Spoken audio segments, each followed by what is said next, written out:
I rank where the view is nothing less than phenomenal. For how I express and project from my abdominal. The only view better, both my daddy and my mama know.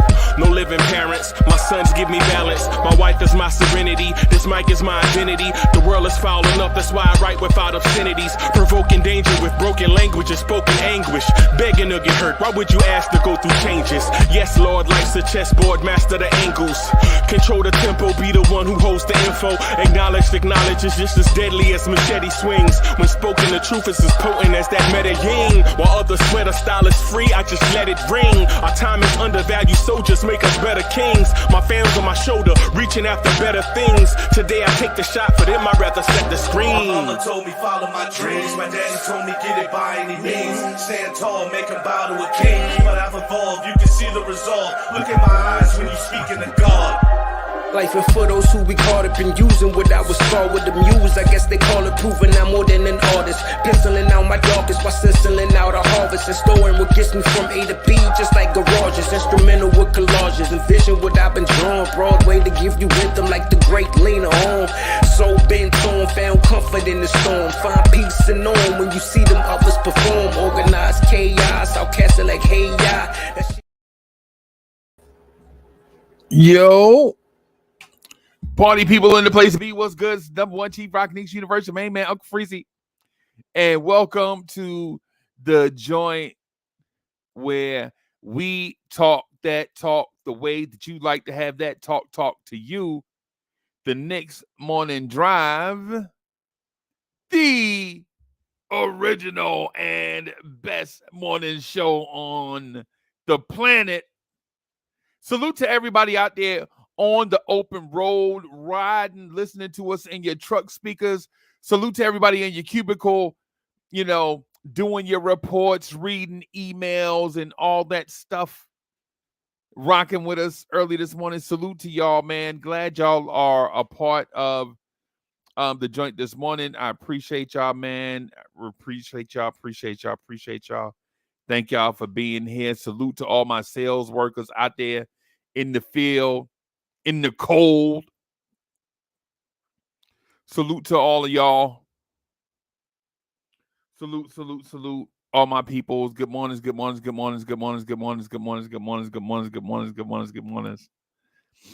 Man, so it's All-Star break. As I was preparing the thumbnail and everything for the show, I see that Jock Vaughn got fired. This is a Knicks show. I don't care nothing about Brooklyn. But dang, bro. Y'all fired that man during the All-Star break. They fired that man right after the All-Star game. Dang, man. They man.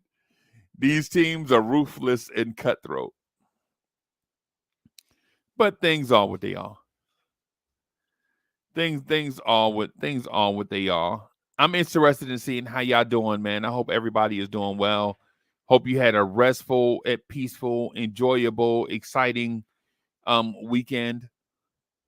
So we have a few days off where it'll just be I guess, meandering conversations about the Knicks going forward. I know what a few of the topics are. Let me pull out the trusty pad. A few of the topics are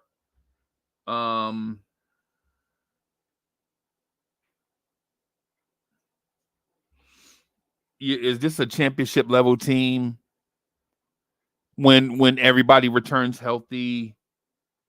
But so I got a bunch of topics here, man. I'm not gonna go through the run through,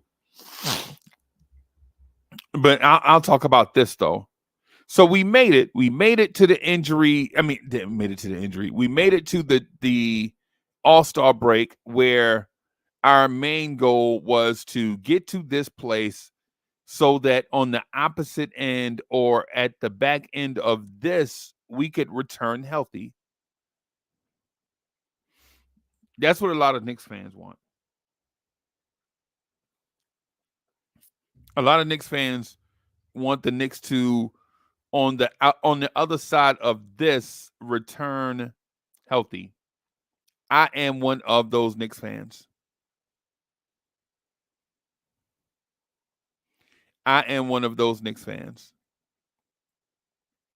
I feel as if we got an unfair amount of injuries, and to be honest with you, if you've been watching sports for a long time, you knew that this moment was way overdue.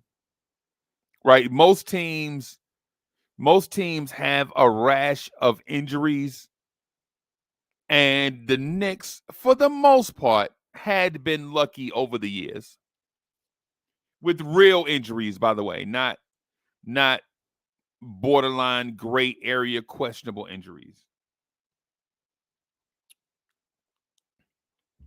But now, now that we've gotten our share, can we return to the court healthy?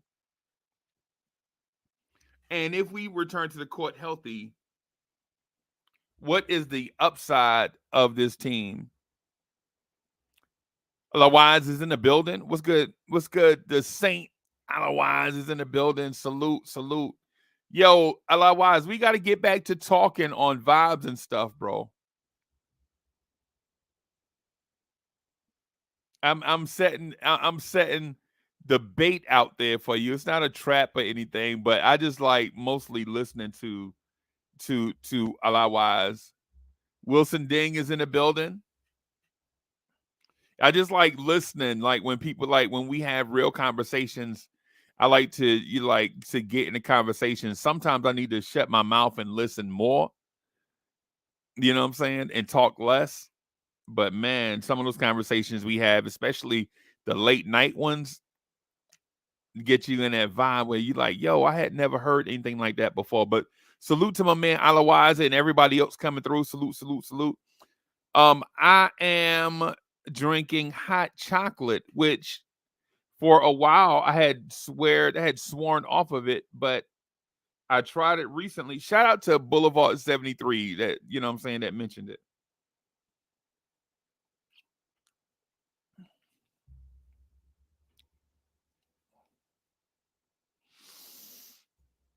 But yeah, here we are. The Monday after the wackest All-Star game.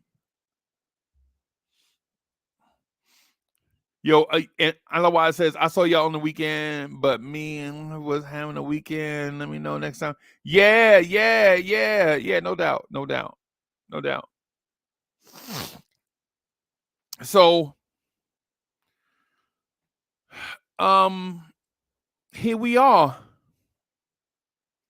We were at that place that we, as Knicks fans, kind of wanted to be based on the circumstances that were presented to us. Here we are.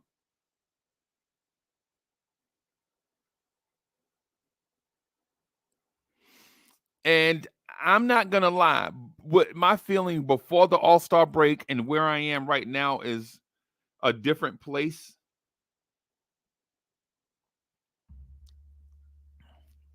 Not that I can't think about the future, the short term or the long term future.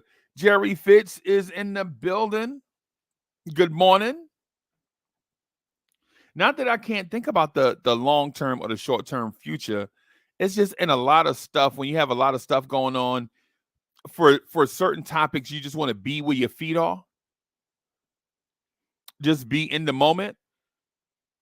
And so I didn't really want to think about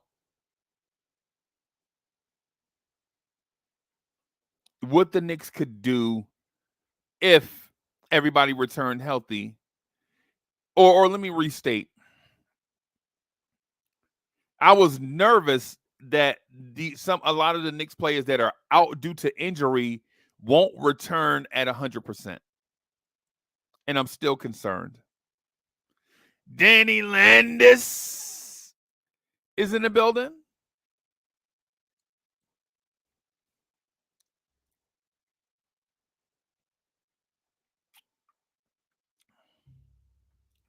So if for those that are asking like, yo, what's your opinion on such, don't dodge the question or whatever.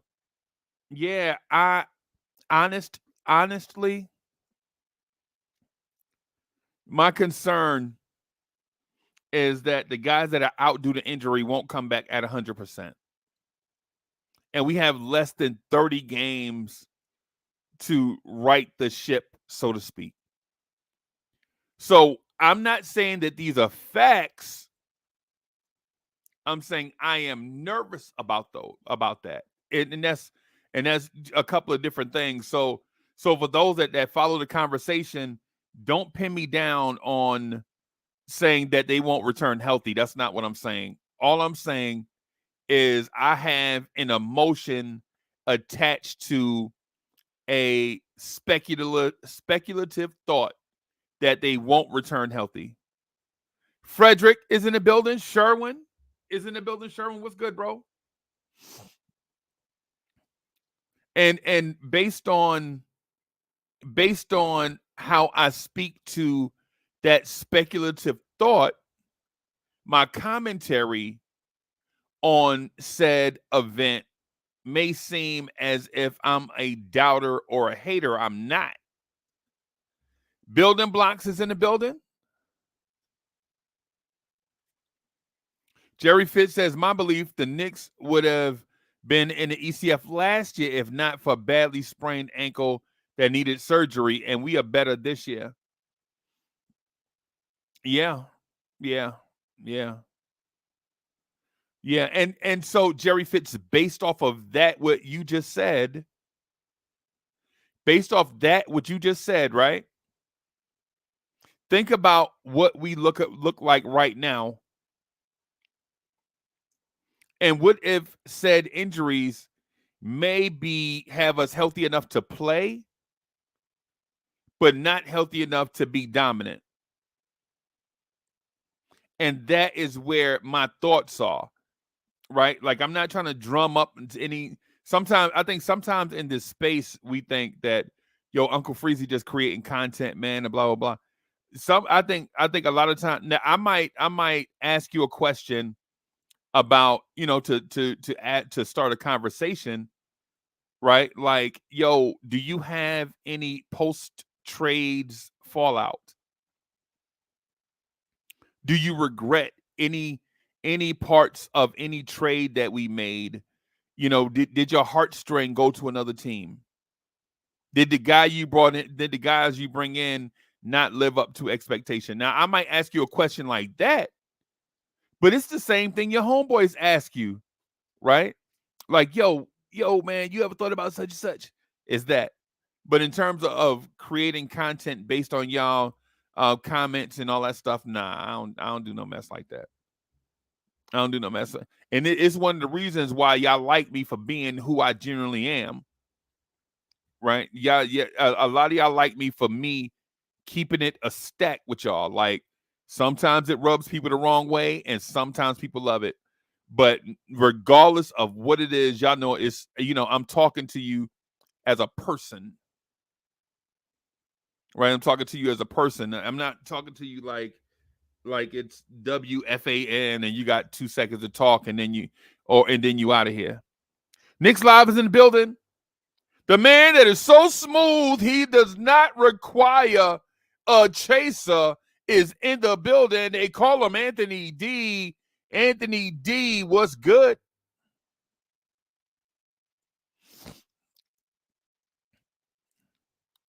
And so my feeling on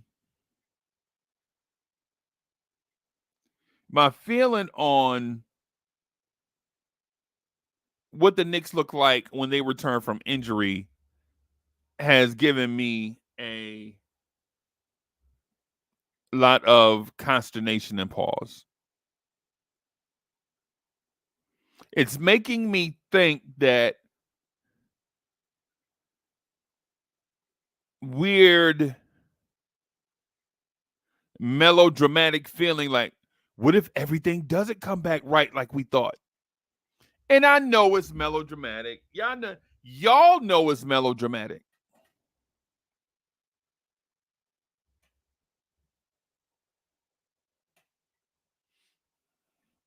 Y'all know when melodrama is here. over the top.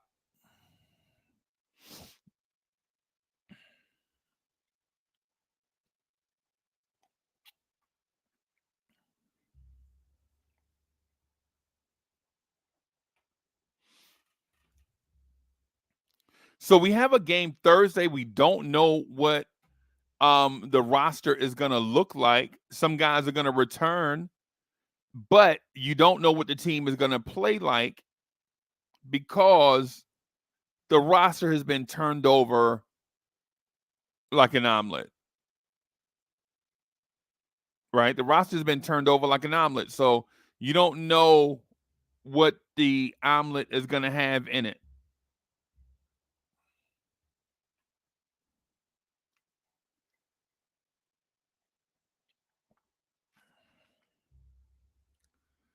Will it be a very aggressive Dante DiVincenzo? Will it be a very aggressive Alec Burks and Bogey?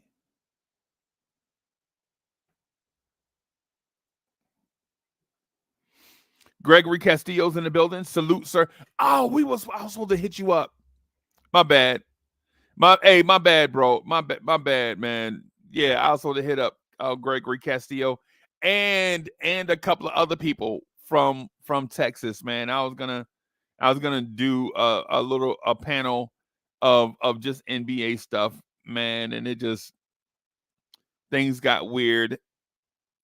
So forgive me for that. Forgive me for that, Castillo. My bad.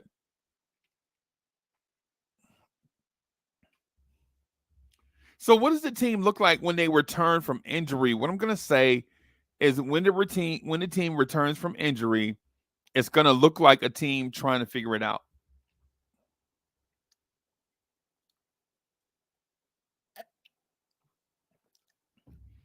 And there's nothing wrong with that, right? There's nothing wrong with a team trying to figure it out, right? What I hope though, what I'm hoping for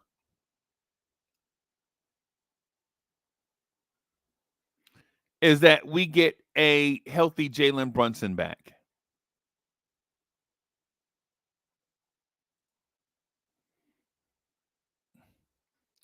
Alawan says, Knicks Live, Petty is my guy from the Hill in Jersey City. Bim. Yeah, man. Yeah, man. Yeah, man.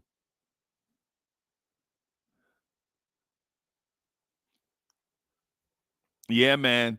From up on the hill, a shorty that used to play pinball at Miss Ruby's corner store. Right off Ocean. I think Miss Ruby's store used to be on Ocean and Woodlawn. I think it was on Ocean and Woodlawn. That's old school. If you know that, if you remember Ocean and Woodlawn, bro, you are Jersey City to your core.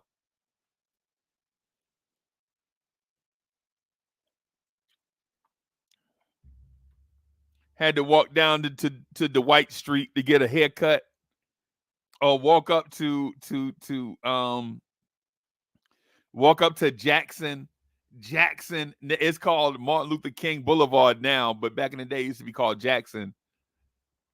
I think they changed the name like 1980 or something like that. That's for all the old school hardcore Jersey Cityites or whatever we call ourselves.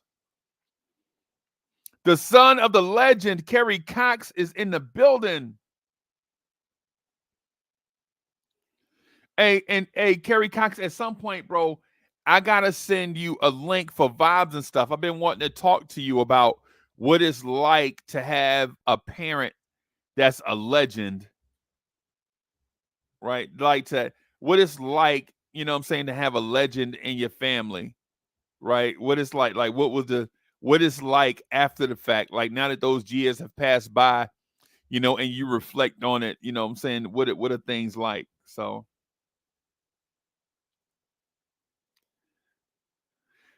and Kerry Cox says, "Did you know double?" No, those guys are younger than me, man. Those guys are way younger than I am, and so by the time those guys were doing stuff, I think I was already I had already been to like Honduras and some other places, maybe. Those guys, yeah. But I do know Chill Rob G, right? I do know Chill Rob G. I do know Kool and the Gang, right? I do know I know a lot of man, yeah, I know a lot of I at once I did have a good I used to have a good relationship with the Hurley brothers and they pops before he passed away. I used to have a great relationship with them, but it's so many years that passed by now. They probably, you know how it is. You know how you know somebody in the 80s, and then both of y'all leave, and then you're like, yo, you remember me? You don't want to be yo, do people do me like that a lot on Facebook. Like I'll see I'm like, what do I know that name from? And then I'll accept a thing, and then they'll be like, yo, you remember me from? And I'm like, yeah, you know, maybe not. Y'all know that awkward thing. Come on, man. Y'all see how y'all put me on the spot. Now y'all got yo, yeah, man. And Curry Woods, yeah. I think they tore Curry Woods down, bro. I think they did.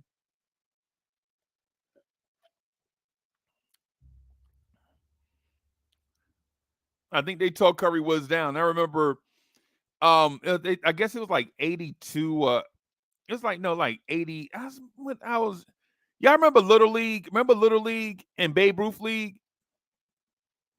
Man, I had to go pick up a dude in Curry Woods to be in Babe Ruth League baseball with me. Man, I was scared to death.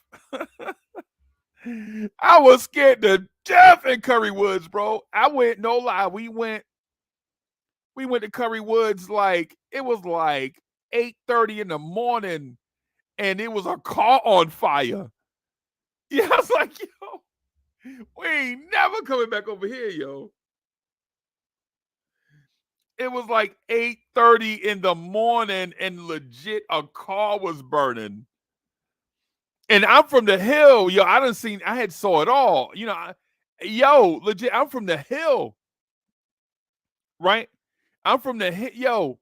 All the stuff that you hear about Stegman, Wegman, the White Street, Fulton, Armstrong, Van Nostrand, Stevens, all that stuff that y'all hear about those streets, bro. I was there growing up as a kid. So if I tell you I was in Curry Woods and I was scared, that just lets you know how bad Curry Woods is. But anyway, I moving on.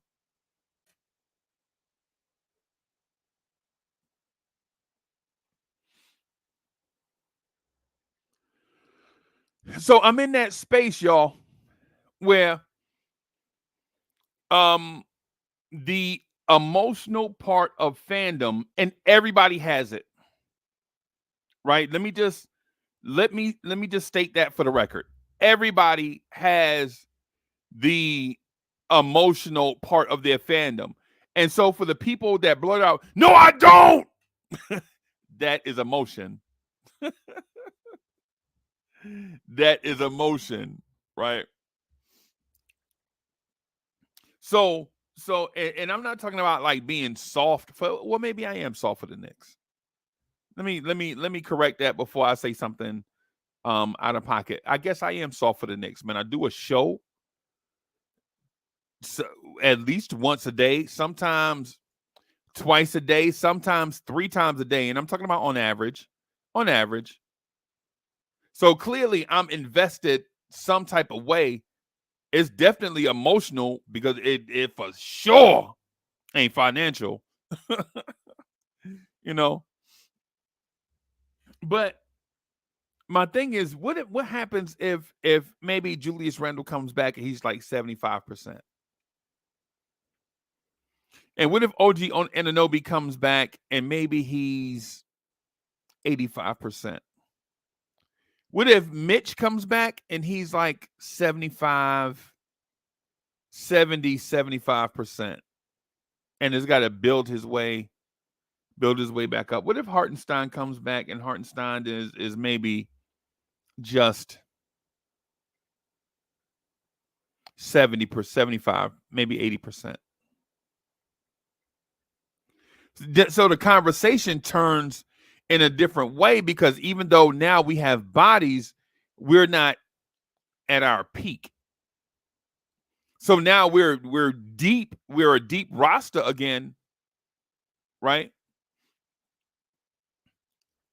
But Jerry Fitz, notice what Julius Randle looked like the last time he came back from a significant injury. What did Julius Randle look like the last time he came back from a significant injury? Coach is in the building. Coach, what's good, boss? Good morning.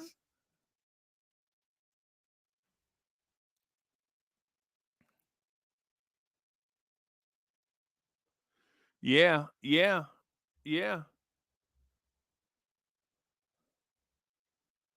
Yo, where's Quiet Money? I mean, yeah, what's Quiet Money at? I hope ain't nothing bad happened to him. I hope Quiet Money, if you watching, bro, I hope everything's straight, bro. We ain't talking a minute.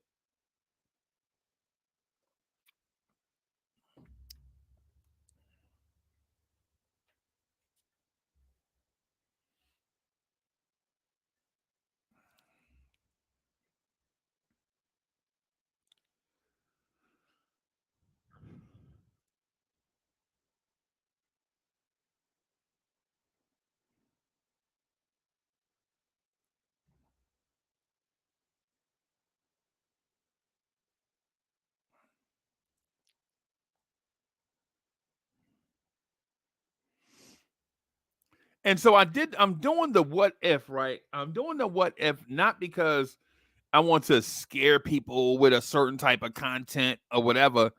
You know what I'm saying? I just want to be open and honest with y'all, like be frank with you, be stand up with you. And hey, listen, I know sometimes, you be stand up with certain people, like people will say, yo, keep it real, man, keep it a stack. And then you keep it real, you keep it a stack. And then, it'll rub somebody the wrong way when you say, I'm nervous about the Knicks coming back and may not be healthy. Wiz is in the building.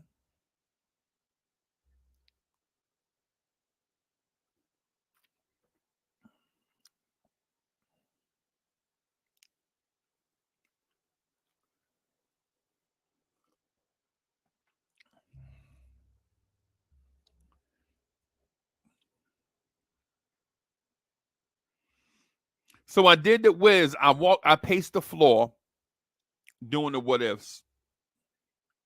What if they don't come back healthy? Will Tibbs be able to adjust? Is there a move out there for the front office to make? Should they have gone after Gallinari? No.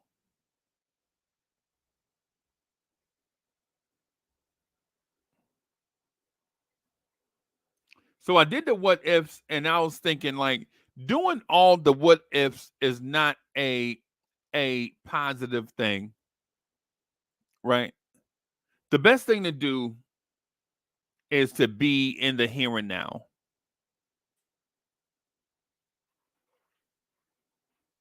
Be in the here and now, right? Be in the here and now. What happens now is what happens now. What happens later happens later. But right now, I think I'm in a mindset of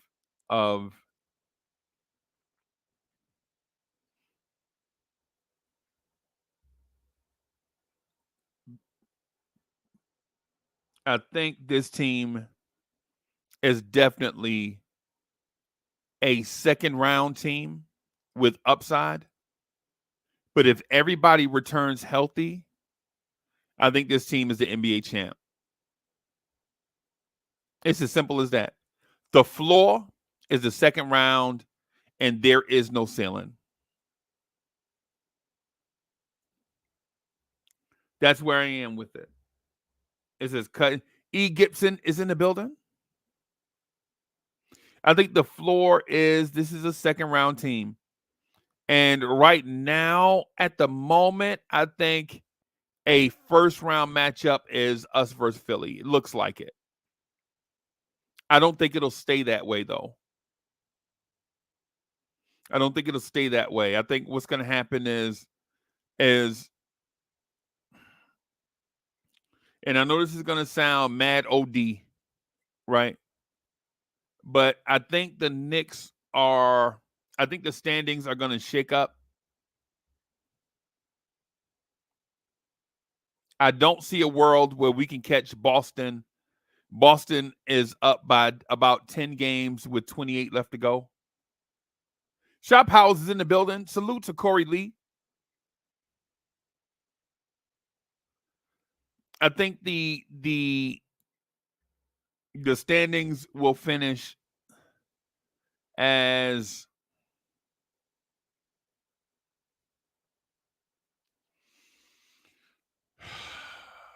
Boston, New York, Cleveland, Milwaukee.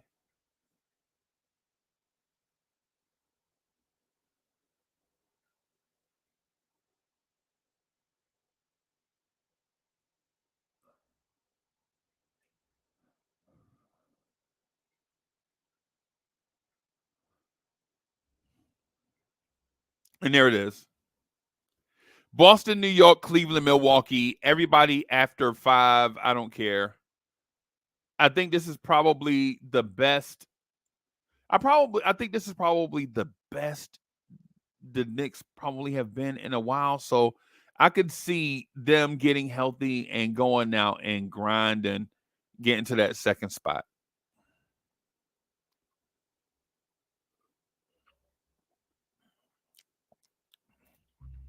And say if they don't get to the second spot to play and Orlando, if they get in that third spot and have to play Indiana, does Indiana scare you?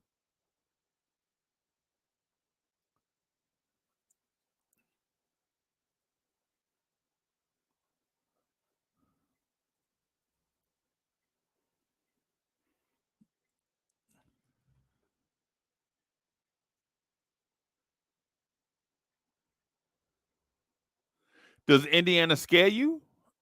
Hey.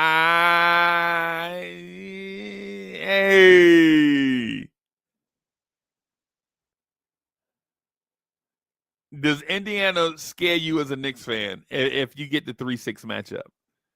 Oh,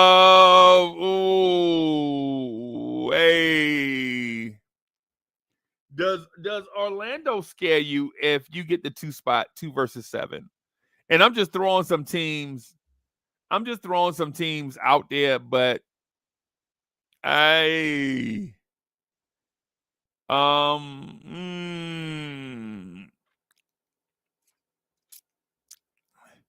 let's just say I'd like for us to be healthy against Indiana. I don't want to go into that Indiana series at 80%.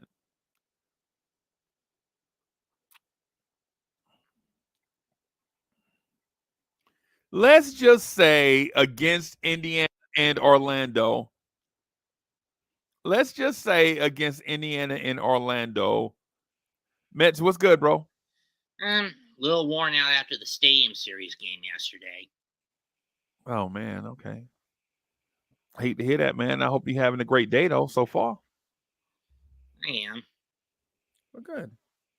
Good. Hey, did I tell you about how great of a job I thought you did at the trade deadline? Yes. You did. Okay. Yeah, I appreciate that, man. I thought you were excellent with the draft coverage, bro. Thanks. Yeah, man. Yeah, man. That whole thing was a bunch of different stuff, and so we were doing things on the fly. But I thought you came through in a clutch on that. So how's your channel?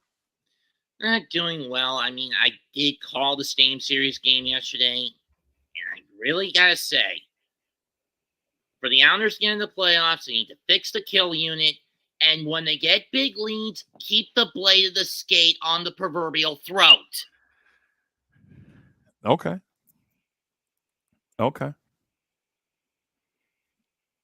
Yeah, man. I'm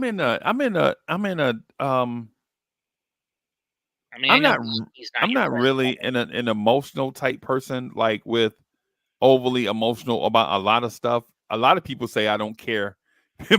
People think I don't care about a lot of stuff because I'm kind of like cut and dried and to the point about a lot of stuff. But this one thing here, Mets, I'm not gonna lie to you. I think this one thing is pulling at this emotional fabric of mine that I'm concerned the Knicks won't come back completely healthy, and that the good vibes from this season may get wasted because of health and nothing on the court. I think it'd be health that's deteriorated both on and off the court, mostly because of the nose to the grindstone play style that the front office and the coaching staff push on this team. Yeah. And it's also led to massive amounts of cover-ups on the injuries. Yeah.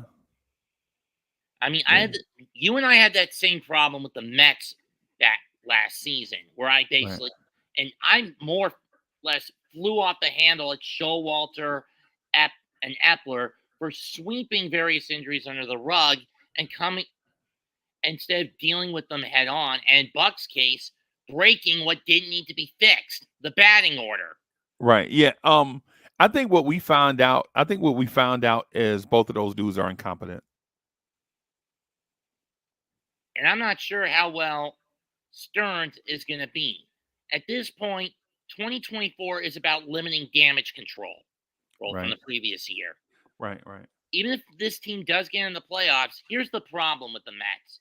If you look at the numerology of the history and the numerology of this team, they have been pretty bad in years that end on a 4. Dang it. Let me bring my guy in. Hold on.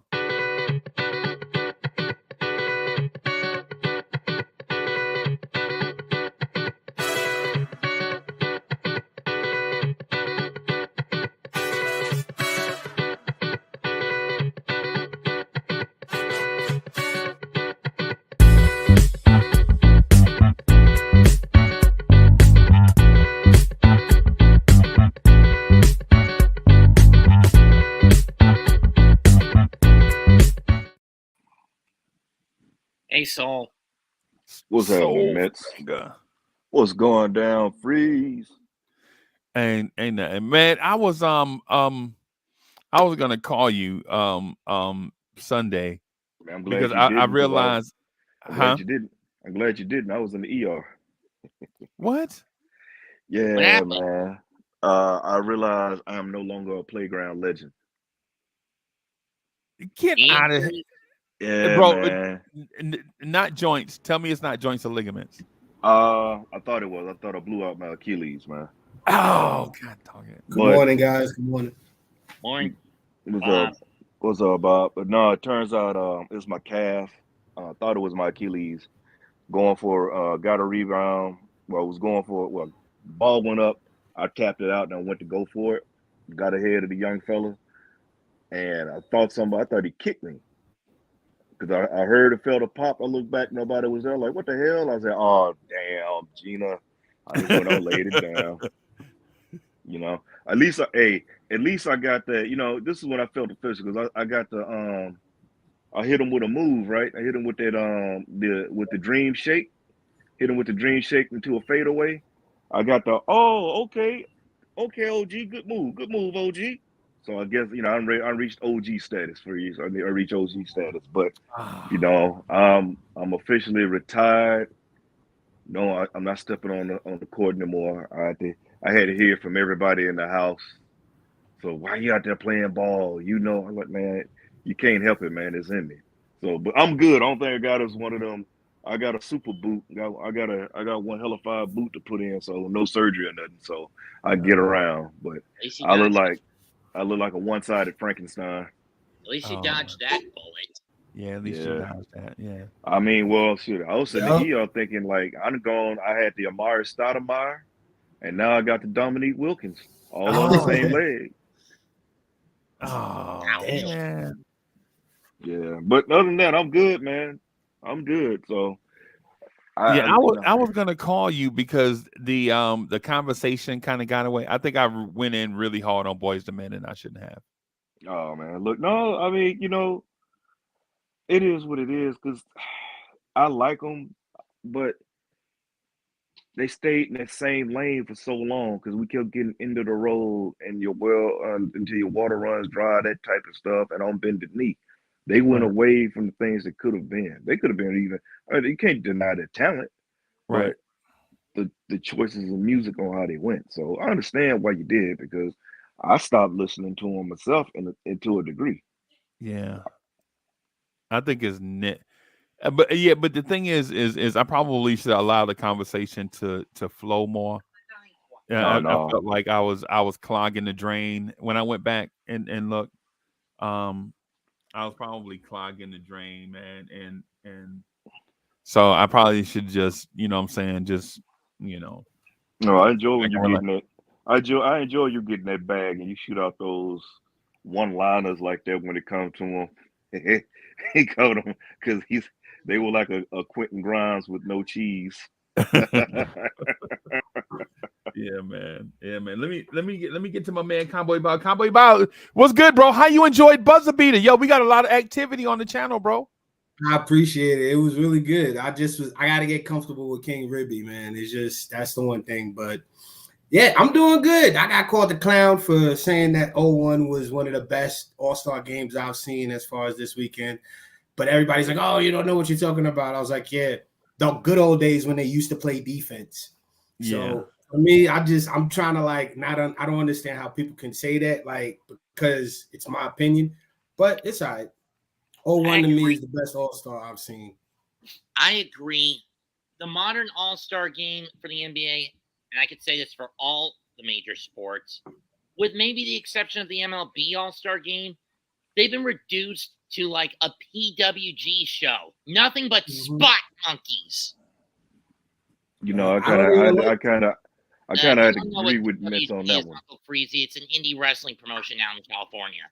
No, I gotta get with you on that, Mitch. I was watching a little while I was sitting up in the ER and I was watching the All-Star game, and I was waiting to see what JB was gonna do. They're gonna get him in, and I was watching it. In the All-Star game, if you don't have somebody from the same team, if you don't get another fellow All-Star from your team, a teammate on there, you pretty much may get phased out. Yeah. True. We didn't see Jalen Brunson because to me, I think the All-Star game, even Donovan Mitchell was. What do you remember much about Donovan Mitchell in the All-Star game? And that's an electrifying player. But what did he do? It was really one side. It was like, okay, we're phasing. We're gonna freeze these cats out. No pun intended. And we'll make it about these two cats. You know what I'm saying? Yes. Yeah. That's how it looked to me. Because you can't tell me an All-Star game where the refs are loose and Jalen Brunson's handles, he couldn't put somebody on put that ball on the string and make it dance and shake and break somebody's ankles, or Donovan Mitchell wasn't going to be able to get a chance to fly through the air. You had all the other things, but it became one-sided. I didn't enjoy this All-Star weekend much. It was kind of like, yeah. That's why I said the modern All-Star game has basically been reduced to a spot fest. Yeah, BT, I have what made me not like I have a solution for All-Star weekend, bro. Don't watch it. My solution, if they vote me as commissioner of the NBA, I'm scrapping the entire format. I don't care to watch a skills challenge. I don't care to watch Steph Curry shoot threes against a girl, right? I don't care about a NBA All-Star dunk contest with 2 G Leaguers in it, right? Mm-hmm. I don't care about an All-Star game where teams give up 400 points. Yeah. Right? But what I would do, Cowboy Bob, is not do away with All-Star weekend. What I would do is this. Like I meant the aforementioned point, scrap all the skills. I don't care. Right? Scrap the celebrity games. scrap all that stuff. But what I would do is a 8-team tournament, right? You stole my idea. I was gonna say 4. But go ahead. So a 8-team tournament starting on Friday night, right? 6. Right. And so you have 8 teams. Now, what this gets you to do is, now think about this, and it's gonna sound crazy, right? But an 8-team tournament, right? Every team has 8 players on it. So you get to select 64 all-stars, right? Mm-hmm. And listen, I know that's going to sound crazy because the normal format is what, 30 and maybe 35 when you get injury replacements and all of that. What I'm going to do is double the number of all-stars, right? So you won't get those weird all-star snubs, right? Mm-hmm. But the best 8 players in the league get to have a draft, a all-star player draft, like how they used to do LeBron versus Giannis or whatever. Like they did the all-star draft. See, that's what I was thinking, Freezie, too, to bring it back. Do it like we did. You rolling up to the park, and hey, who got up? Hey, you start picking teams right there, and then we get it in. Yeah, right. I like that. So basically, re-steal what the NHL popularized. I think so. I was thinking Euro soccer, but what Metz is saying.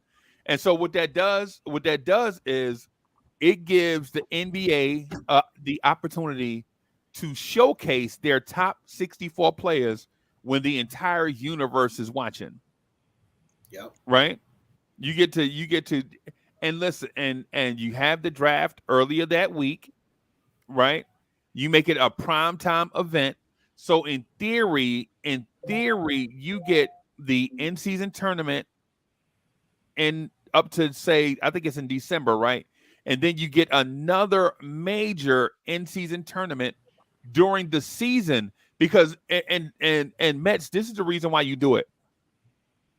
If you're the Washington Wizards or the Detroit Pistons, or the San Antonio Spurs, what type of real basketball do you really get to watch in December? Not a lot. None. Here by this point, most people lose interest in the Hornets and switch to college basketball. Right. Charlotte, another example. By the time December gets here, their seasons are over. Well, historically, not historically, but the last few years, their seasons have been over. It's been a while. So when you do when you do the all-star player tournament, right? What that does in theory is it motivates players to stay healthy and play games so that they can get selected for this team at the All-Star break. And what motivates players? More than money. Money, right? Yeah. Hey, like I said, money. Hey, Scarface said it best. Money make the world. Money make the world Marketing. go round. Yeah, and so what you do is, well, like at the end of the All-Star game yesterday, you were like, man, this mess is over. It was basically over about the third quarter, right? You're like, man, this John. It was over. It was really over by the second, man. I was like, I had more. Like I said, I'm sitting up in the ER, and I've been waiting for a while. I was that boy with the All-Star game that I was just actually looking up at the ceiling, watching the paint dry. Right. Yeah. And so what you do is offer the team that wins, you offer those players $3 million a piece. The winning team gets $25 million. And I know what people are gonna say, but let me see, the money don't add up though, Uncle Freezie. 8 times 25. 8 divided by 25. Nah, the winning coach gets $1 million bonus. Now that's dope. And so now the coach, knowing that $1 million is on the line, he is going to coach to win. Right? He's gonna coach to win. And Mets, I'm gonna ask you this because I think I want to hear your take on this, right? How did you feel when you found out Doc Rivers was going to coach the All-Star game? I was like, Why? The guy's incompetent. He's got too big of an ego, no matter, regardless if he's on East or West. And didn't he recently get fired again by the Bucks? No, that was fake talk. Yeah, and Jock Vaughn just got fired by the Nets. So Jock Vaughn did. Jock Vaughn, yeah. Well, that's not a surprise. But here's the thing. Soulfinger, too, to that, right?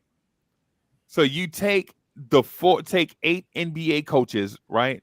And you give them all-world talent, right?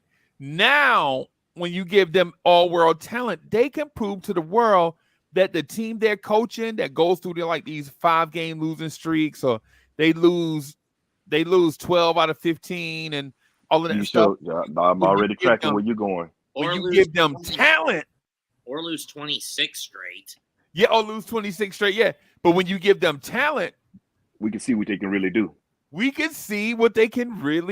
See, that's what I'm saying. Hey, Freezie, man, when you started going down the road, when you started up, hey, that's why I had to tell you, hey, get over, dog. I'll drive this car. Hey, you keep navigating on this one, because I got it. You do. I got you. I'm with you in the caddy. I'm putting the good gas in. I ain't putting the knockoff cheap stuff in. Oh boy, we gonna gas in there. We getting snacks. Hey, look, we leaving quitting the grimes alone, man. We gonna, hey, whatever kind of sandwiches we going to Quick Check? Man, we going to Quick Check at 7-Eleven. Because we going to Quick Check now, I gotta put on a nice shirt. Yeah, man. They might have donuts, bro. Hey, look, man, look. Hey, you can go. Hey, you can get a actual name brand Coke, not a soda, not just soda, just something name brand. What you want? Coke, Welch's, Sprite, whatever you want. We ain't getting the knockoff. This how we rolling on that one, Freeze. We could legit get Coke and not just cola. Cola, yes, sir. You can get you want Dr. Pepper or you want Dr. P. No Dr. P, we're gonna get Dr. Pepper, the real deal. Oh, wow. That was called Mr. Pep. So no RC. No, they got cola, some other. They got knockoffs. Like I'm talking about knockoffs. Mess. Yeah. They got some real. They got all kinds of stuff on these knockoffs. But no, Freeze. That's one hell of an idea, man. Because you got to. They got to do something, man. Because this one was a bad one. And the last time they did when they let it was LeBron and Giannis do the pick. They picked like they had them all out there, and they get to pick their teammates and all like that. Yeah. I like that concept because now you got different players and all of that, and East and West players together and all that, and it was like pickup. So I was like, let it go. But a tournament like that, and then too, you're gonna get cats come out with maximum effort because they want their money. They're gonna want that $3 million. That's what I'm saying. They want their money. They want that paper. Yeah. And if you think about it, if you're say a first round pick that makes the All-Star team, right? Say you're for instance, say you're Brandon Miller, right? And you make the All-Star team in that format, right? Danny, what's good, bro? Hey, Uncle Freezie, how you guys doing? How's everybody? Good, man. Good, man. How you? Pretty good, man. Everything's cool. What's up, Dan? Well, cool. But say if you're a Brandon Miller type player, right? And you're say a top 2, top 3, and I'm saying an example. I'm using Brandon Miller as an example, so the figures and player won't be an exact. It's just an example. Oh no, $3 million. I like what you're saying. Keep rocking, Freezie. Yeah. I'm saying $3 million. Say you make $6 million as a first round pick, right? Mm-hmm. But your team wins the tournament in the All-Star game. In theory, or not even theory, in reality, just by winning that tournament, by winning 3 straight games, you doubled, or not doubled, but you made 50% of your salary in a weekend. Yeah. And so say if you're a New Yorker right now, say you make $100,000 a year in New York, and I'm just saying just a round figure. I don't know what people in New York make, man. I'm just throwing it out there. Say you make $100,000 a year. If you could make $50,000 in one weekend, would you do it? Man, look, of course you would. If Oh, y'all. You know. Hey, does a bear take a dump in the woods and wipe his butt with a white rabbit? Yes, sir. Yeah. Yeah, of course. Of course, bro. Of course. So that's my take on it, man. I didn't mean to go off on a wild tangent, but that was my take on it. No, Danny, no. how do you I like agree All-Star with you. Weekend?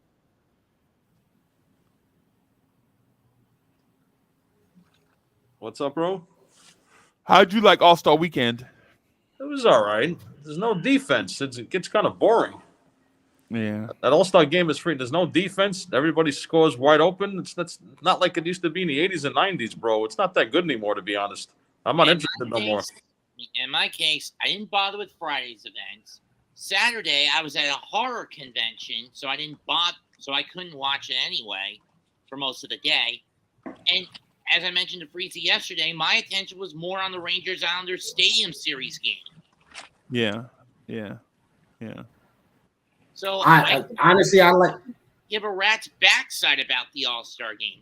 But then again, with the way all 4 major All-Star games have been basically butchered in recent years to placate to the normies, it's gotten more and more frustrating. I mean, think of it this way, guys.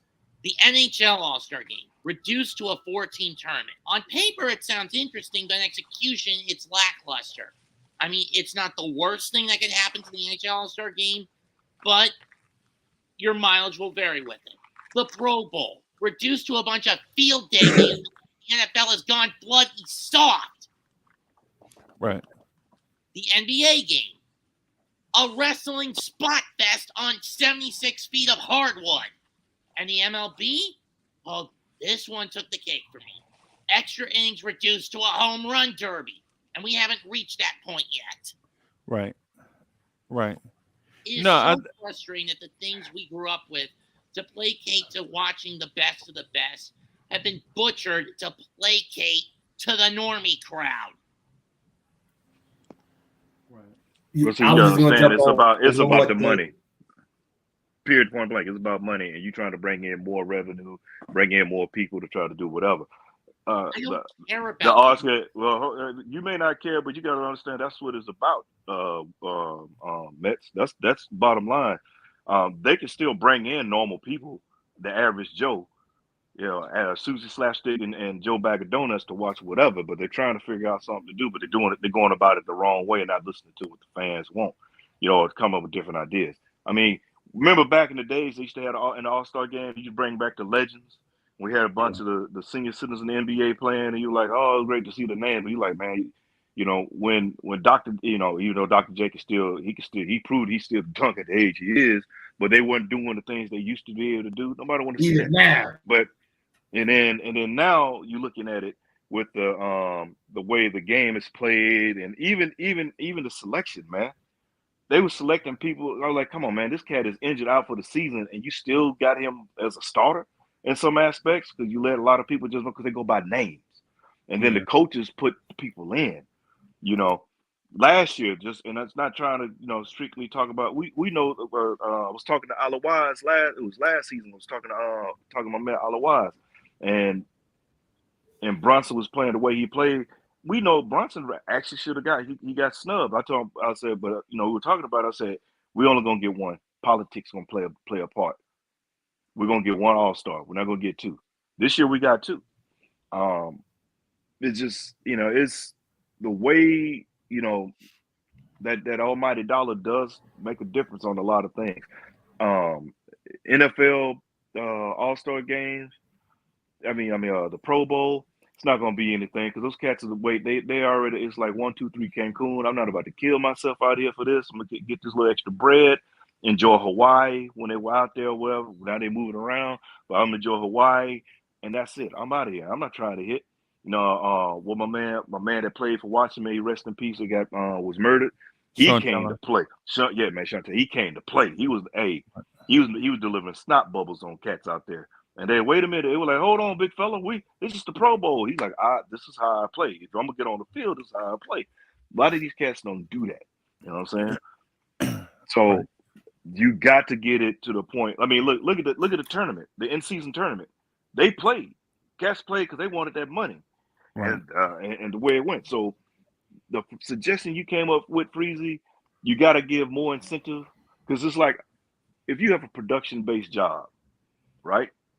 You know, it's a production-based job, and you know you need to do X amount of, you need to process or produce X amount of numbers of whatever product or whatever claim or whatever you're working, and you know you need to get 10 done for the day. You do your 10 because that's what you are. You know you're gonna get. It's production-based like that. But I know this is the number I need. You're not gonna get anything else extra for it, but this is what you need. You got to give people some kind of incentive to really want to go above and beyond. And you got to do that with All-Stars. If you want to give us our All-Stars, the fans want the All-Stars, but we got to give them. They got to get something to give them the incentive to play. You know what I'm saying? You put some extra bread out there, yeah, they'll come with it. And it may not be the superstar, but you can see that the big name superstars may not all go in like that. But that rookie, that hot rookie that's making that $6 million right there is going to show his natural gluteus maximus out there and try to get that money. And then you get the development, or you get to see tomorrow's new stars. Right. Yeah, I could. Yeah, but yeah, I'm with you. Yeah, I brought up the All-Star break.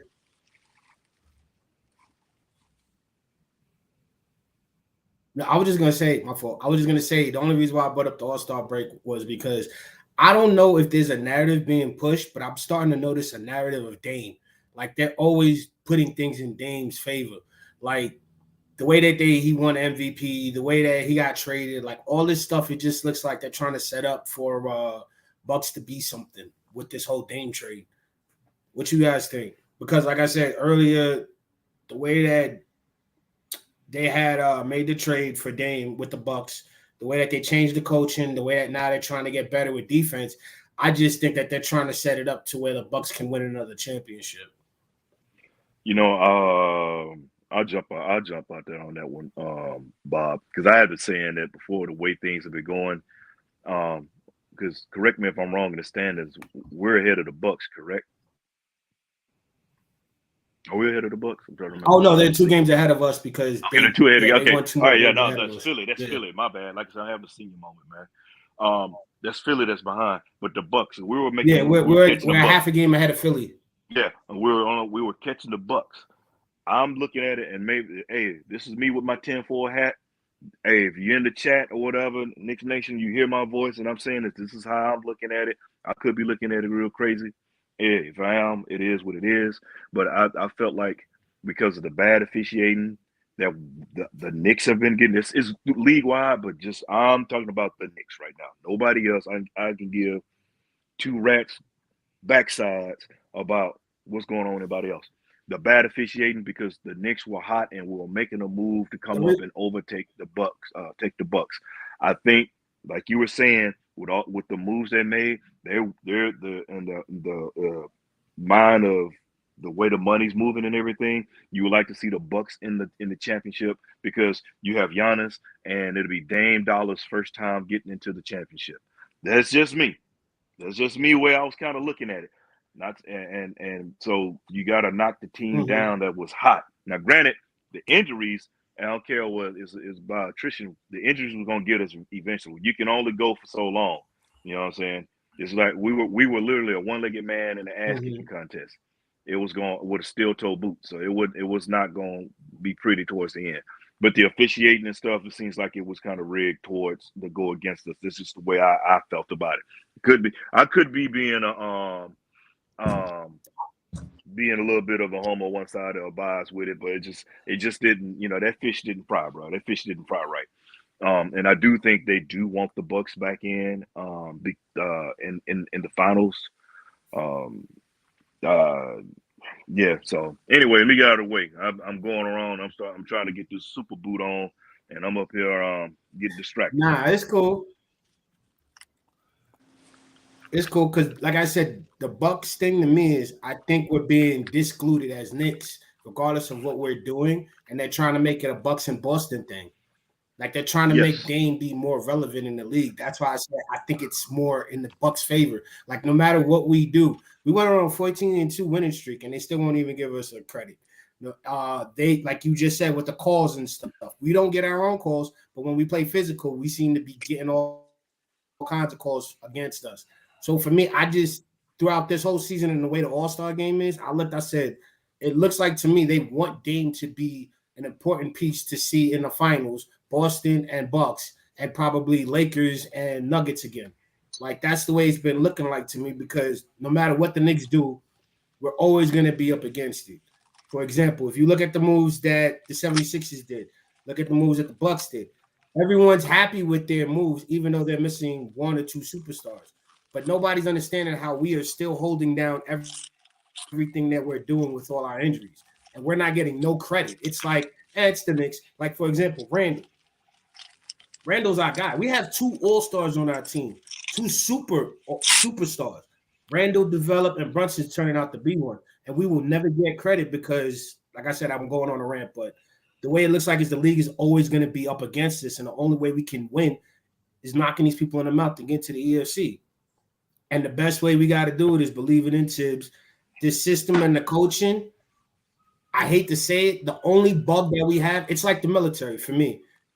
Military always got some issue. 1 minute it's the water you take in the shower. Now you got some type of rare disease or some type of issue, but you get the job done. That's how I look at Tibbs. Sometimes certain things ain't going to be in perfect play for you, and things just happen. And yes, he seems that it happens to be around him the most.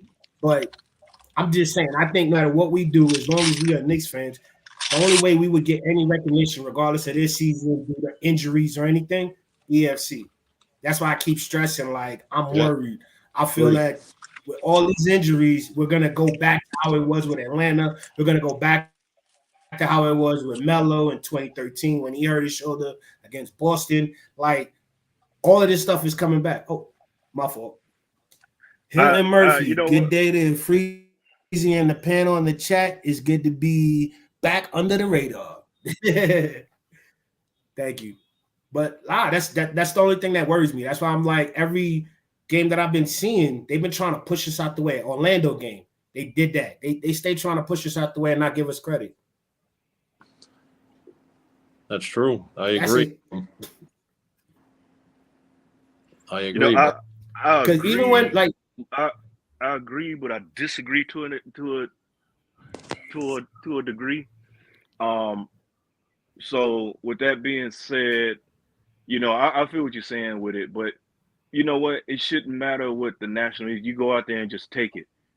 There are media outlets that are giving the Knicks props because you've seen a lot of them give love what they made with the trade moves what the Knicks made. You know what I'm saying? So with that being said, the Knicks were getting that a lot of props and recognition, but yet, but I would say, put it like this: you still got to prove. You have to prove that you're not the Knicks have been getting props as they've been moving up and up. Now you're having the Knicks get more talk about are they truly a contender talk? Knicks when we're getting that kind of talk, are you truly a contender talk? If you look at the media and how it goes, they like to put in a certain little narratives to build it up. So I think we're hitting, you want to be, you really would like to be under the radar in a sense and not be out there in the national tabloids and all like that. So you can go and do what you got to do. Seriously, because it helps you out. And I think being under the radar helps teams out in the long run instead of having the bullseye on your back. Unless, some folk want the bullseye on the back or on the forehead. So right now, the way they're going, once we come back from injuries, we'll be fine. It's just that right now, a lot of cats out here panicking because of the injuries. Like, oh Lord, the season over. Oh God, Jesus, help me, Lord. What we gonna do? Oh, sweet baby Jesus. We'll be fine. We just gotta wait. They delirious? You saying they're delirious? Yeah. We just have to wait. It's you have to be patient and let things come. Because as he's saying, you're getting these reports, and the only thing we can do is just let it fall. You can't control what's going on with everything else. The information we get in, what sources to listen to. Pretty much, if it's coming from Woj, the main folk that give you the right information. listen, go with them, but don't pay attention to all this because man, there's all kinds of stuff when it comes to the Knicks. You know, you're gonna have narratives about All-Star Weekend. Man, you see Jalen Brunson was sitting next to Donovan Mitchell. Well, he was also sitting next to Jalen Brown. Oh, you seen Brunson sitting next to Paulo Banchero. Okay. I mean, but we can't buy into those type of things and then run wild with it. Because what a lot of fans do, a lot of people do, you make up these narratives in your head. You see it, you make these narratives, you run with them, and then when the thing don't go down like you thought it would, now you heartbroken, you're mad, you flipping over tables, you throwing chairs, and it's everybody else's fault. So you can't be that way. Just kind of let it roll, especially and with these injuries. This is the thing is everybody's excited because you've seen we had this winning streak. The team was playing. The front office made the move to get us a small forward for the first time since Jesus was a baby. You know what I'm saying? We needed a small forward for the longest. That's something GI and I have both been screaming about that. Get a true small forward. Stop put these two guards, a shooting guard in, and put them in a small forward. Well, you play positionless basketball. You don't need a small forward. Man, you need a small forward. The man plays small forward. You go to those positions at times. You need the size. We got better addition through subtraction. Anyway, I'm going to go down that road. But be patient. Look, I've been patient. We don't have a championship. I want a championship. Well, you got to build up to that. You need your team healthy. So once they come back, then, now if we're all healthy and we start taking L's, then you push the panic button.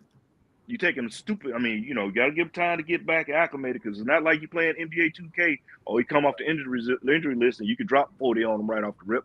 You got to build up to it. Right. So, pump the brakes and just let it happen, man. We're going to be fine. Okay. Yo, the small forward thing is interesting in that it's amazing what this Knicks team looks like with average small forward play. It puts me in the mindset that, or gives me the sensation that if the Knicks had just gone out and gotten a natural small forward from the beginning, we could have been at this place 3 years ago. Facts, Freezie. Yes.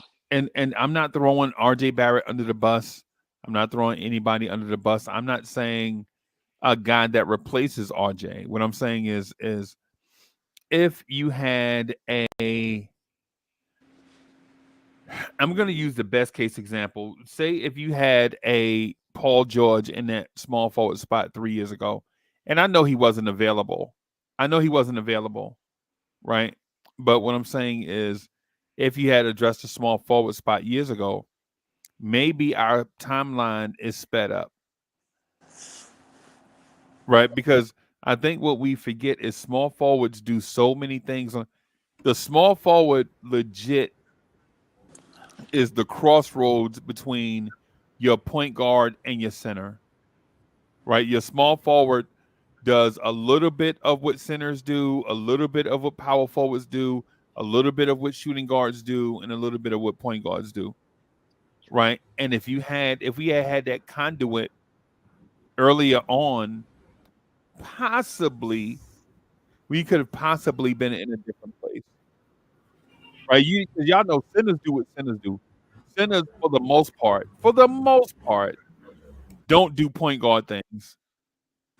Centers, for the most part, don't do shooting guard things. For the most part, right? For the most part, right? And point guards don't do what centers do for the most part.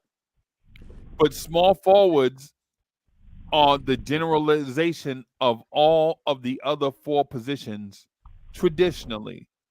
They could grab a rebound and push it, get out in transition with speed, right? Because I know some power forwards do it. They just don't do it with speed, right? I know some centers can do it. I saw Joel Embiid do it. But most 7-footers are not fast enough to take advantage of the opportunity. And for the most part, point guards are not going to go out and get you 12 rebounds a game. Right? They're not going to screen up top and be a dangerous screen setter for the most part. But small forwards is a mixture of all those things. And if we had addressed it earlier, we may be having a different conversation. Wiz, what's good, bro? Not as good as you guys, man, but I'm doing all right. It's the Wiz. Oh, man. Nobody beats the Wiz. Nobody. That's right. By the way, you know, my warrior out there, San Diego, right? Is that where San Diego? Yeah, down here in Dago. San Diego, what's up, boss? What's up? All right, man, you guys are good? You know, of course. From your Marine and Army, huh? You decided to cover both branches, right? Did you do that? Is that true? Cool. All right. Yo, gents, I don't want to break up the dialogue too much because I want to stay on that thing. Freezer, when you said that, the small forward, man, that hit me hard. That hit me so hard. To think about that small forward position being filled 2 years ago, 3 years ago. Yeah. Oh my goodness, that is too hard to think about. Because again, I'm not trying to bash RJ, and everyone knows I've never been a big RJ fan, but I wanted to give him a chance. But man, what a difference the small forward makes. I could sing a song about that. What a difference. Okay. But before we proceed even further with the Knicks vibe, I want to try to fucking enhance your All-Star weekend and shorten up a little bit. So I wouldn't go 8 teams. I'd go 4 teams. You know, 4 to the finals. Because I want a day off on Saturday. So Friday, you know, the semifinals, and Saturday the finals. Mostly for those guys who are going to complain that back-to-back-to-back is too much for them. You know, 3 straight games to the older guys. Right. And especially because the forward I'm about to choose is this. The Rising Stars get 2 teams, and the Vets get 2 teams. The Rising Star plays Vet Team 1, Rising Stars play Vet Team 2. And this way, you know those vets are going to let those rookies and sophomores come up there and beat them. And you know those rookies and sophs are gunning for trying to put a name for themselves. So I think what's the age cutoff for Rising Stars? Oh no, it's common in the league time. So maybe I do 2 or 3 years, maybe 3 years, and make it a little bit wider. Because I would say Rising Stars is not freshmen and sophomores in your scenario. 5 years. I would say at least give them a 3rd year, because even 3rd year players are not bona fide superstars for the most part. They're still rising stars. True. I agree. So 3, maybe 4 years. Maybe you go 4. Right. And so you have enough choices. But those vets are coming, and I'm going to those rookies and sophomores and 3rd year players. Guys trying to make a name for themselves. Gonna come in there and take their championship against them. And then because it's only 4 teams to get a day outside, so those vets, you know, can rest a day to not say, oh man, if I was 20 and get on 22, I can do, you know, back to back games. But the vets can have the rest day to get themselves back. You know, those first 4-year players are gonna be like, let's go back to back. We go 6 games.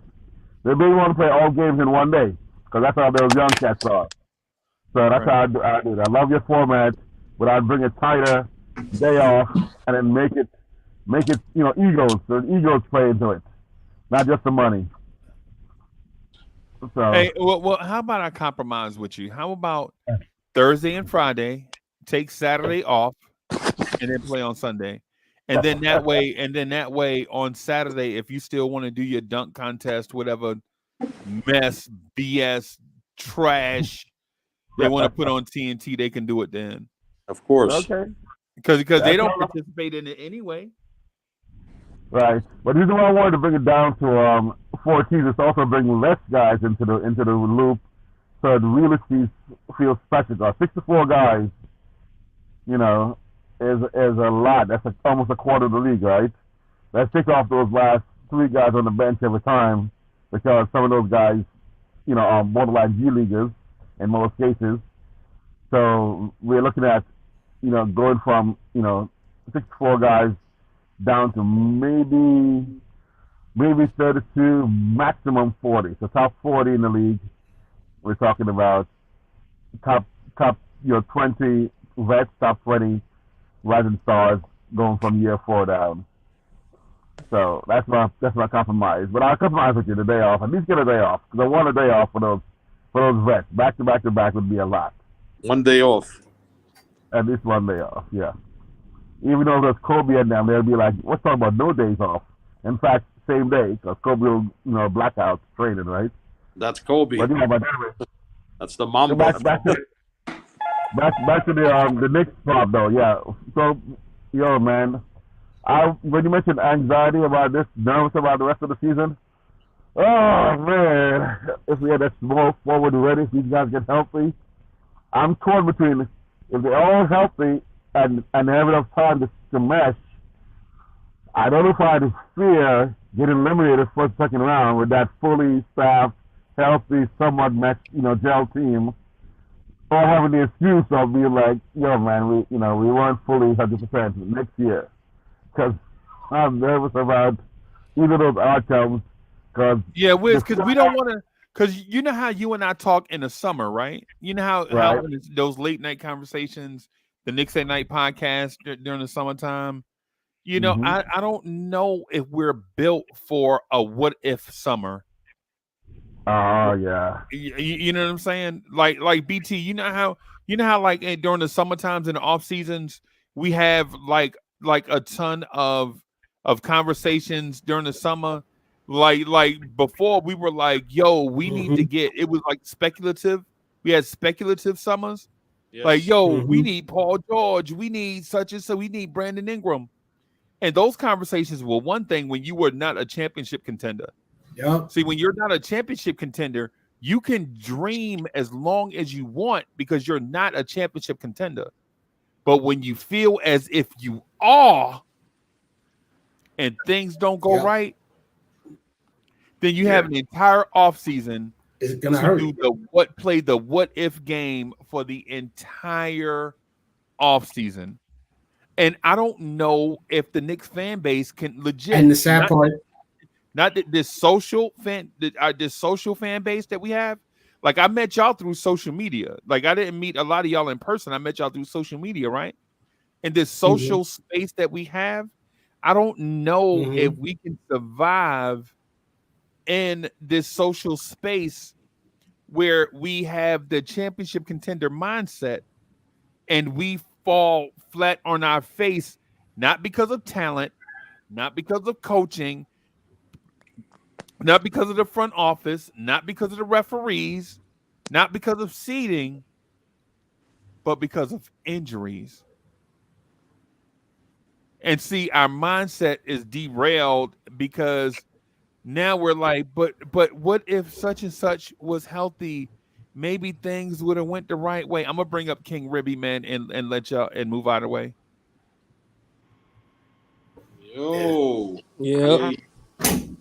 So I was gonna say with the injuries is what's going down, Ribby? King Ribby. But go ahead, man. You got anything to drop? Ribby, hit it. Nah, I'm listening. Yeah, how Cowboy Bob hit it. Does not I agree with Uncle. I was just basically like I was saying what Uncle was saying. I agree with the whole injury thing. I just see history repeating itself because you can look at Carmelo Anthony in the playoffs against Boston. You can look at Amari Stoudemire. Like, I'm not saying it's the coach or anybody. I'm just saying we're known for injuries. Some cars break down a lot that are good cars. El Camino's one of the fastest cars that can go up against any other car. But the problem is it breaks down, and when it breaks down, it's bad. But once you fine tune it, it could stay up there with the Chevys. I'm telling you, El Camino is one of those cars. But that's how we are.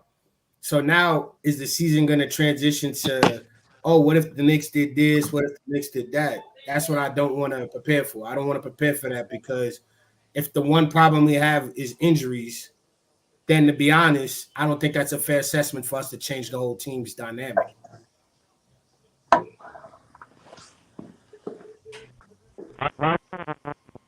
What you guys think? You're breaking up. You breaking up? Yeah. Was that you, Wiz?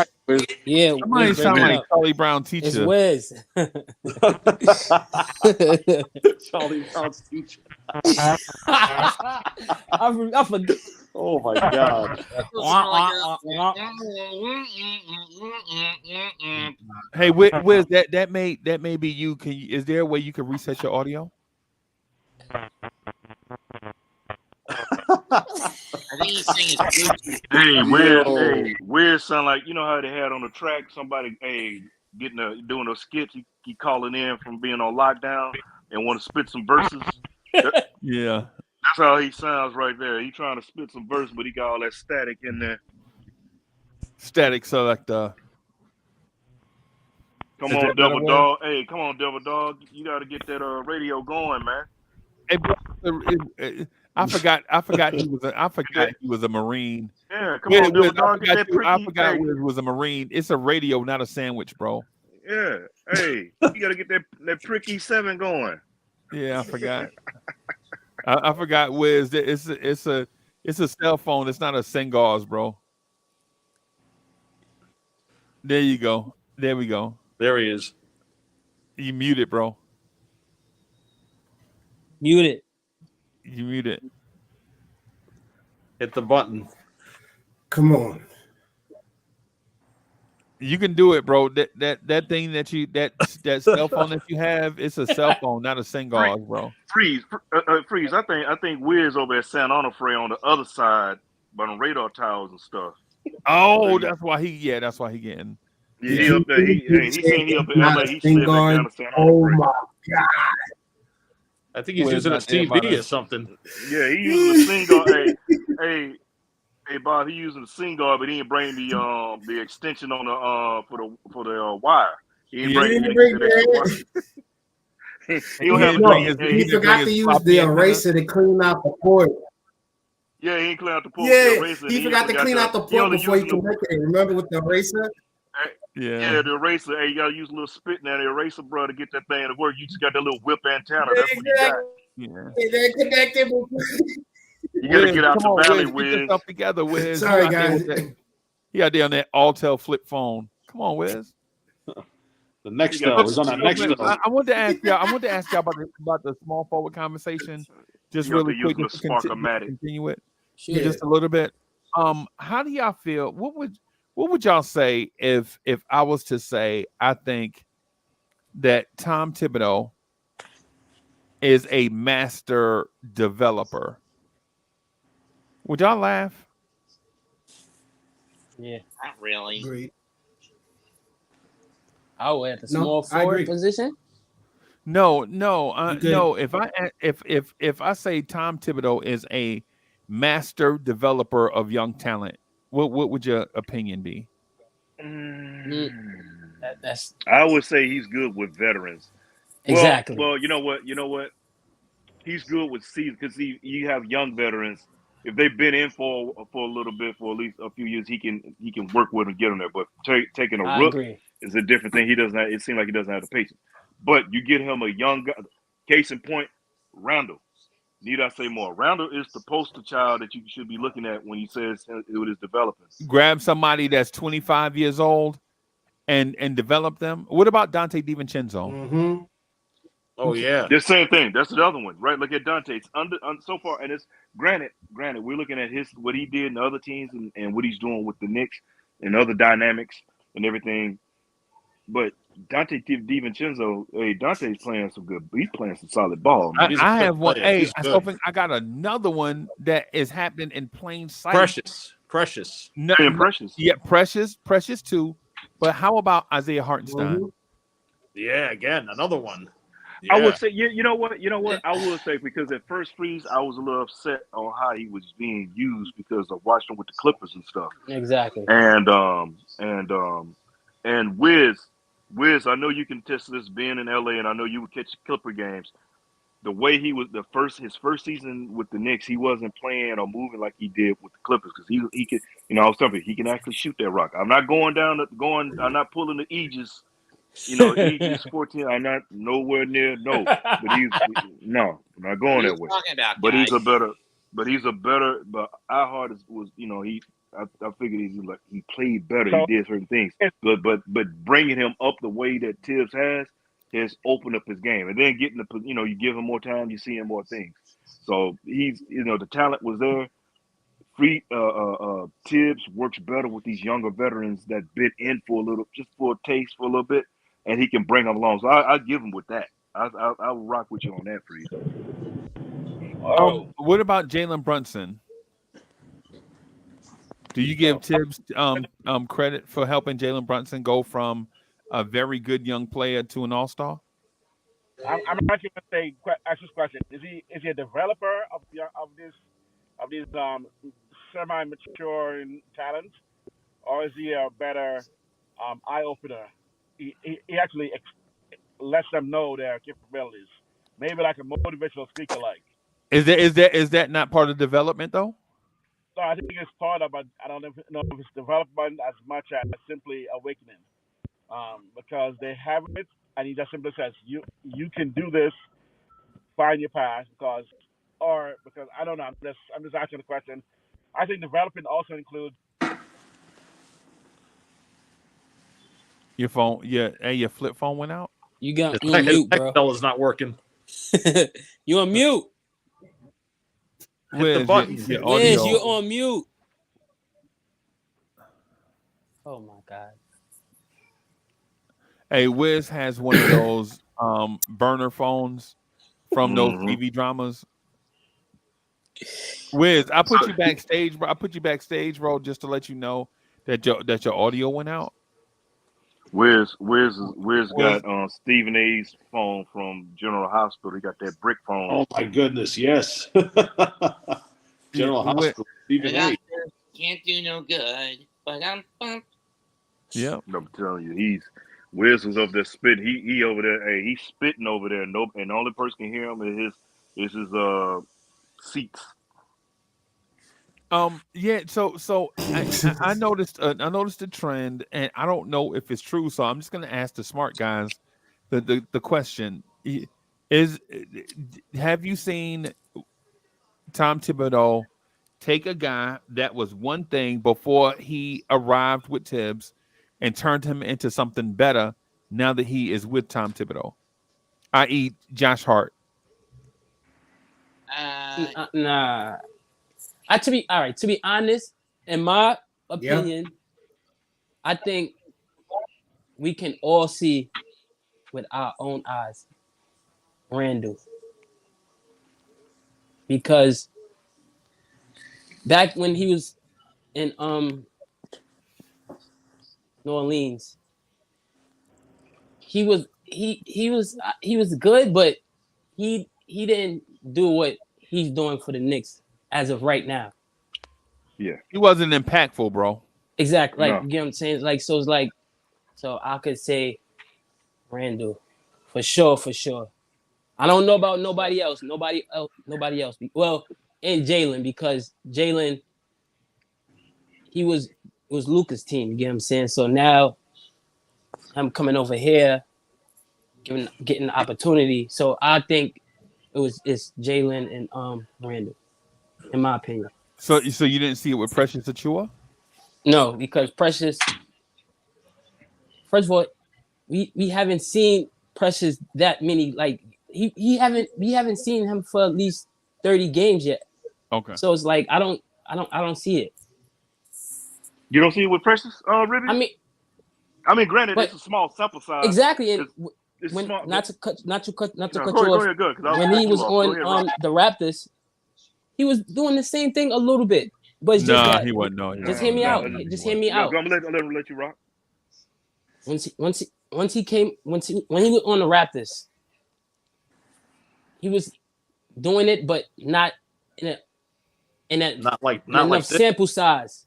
Once he came to the Knicks and he got the opportunity, we see what we're seeing. But in my opinion, I don't see where that's why I said in my opinion. Yeah. Now, and I hear what you're saying, where you're going.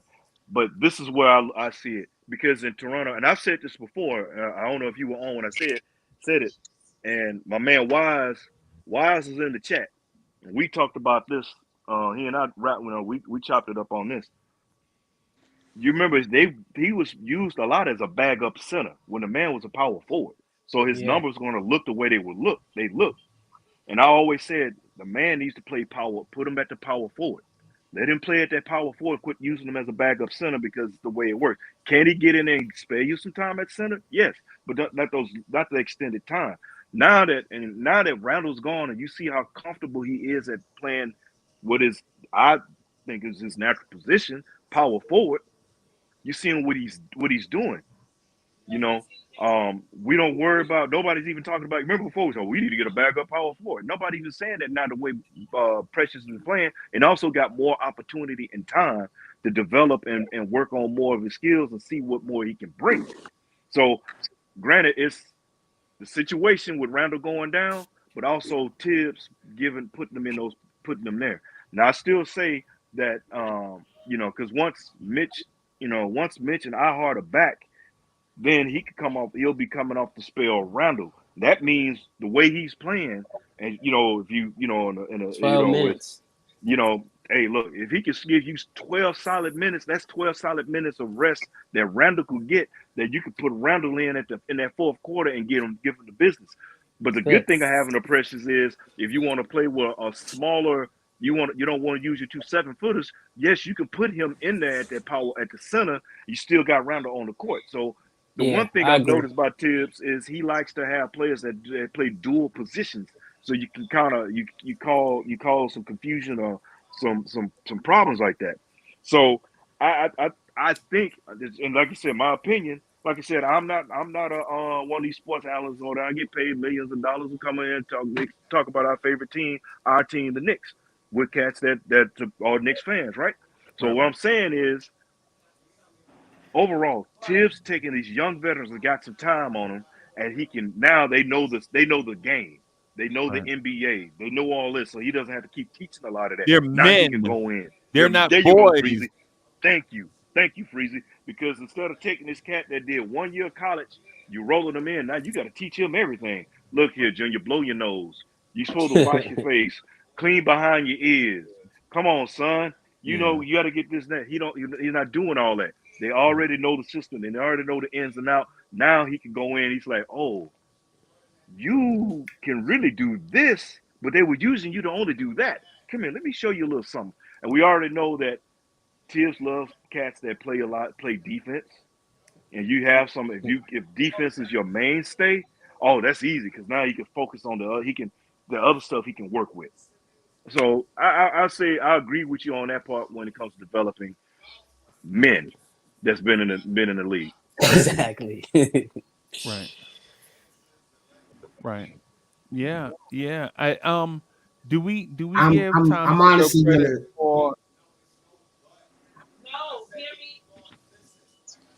Gabriel. I was gonna say no. I was gonna say no with the coaching because everybody's saying what I would have pretty much said as far as development. But what I've been noticing and no one really brought up is the only reason why these guys are getting these chances is because of injuries. Let's be real. Get Grimes, before Dante got his start, Grimes went down with an injury and he missed those 2 games and then Dante stepped up.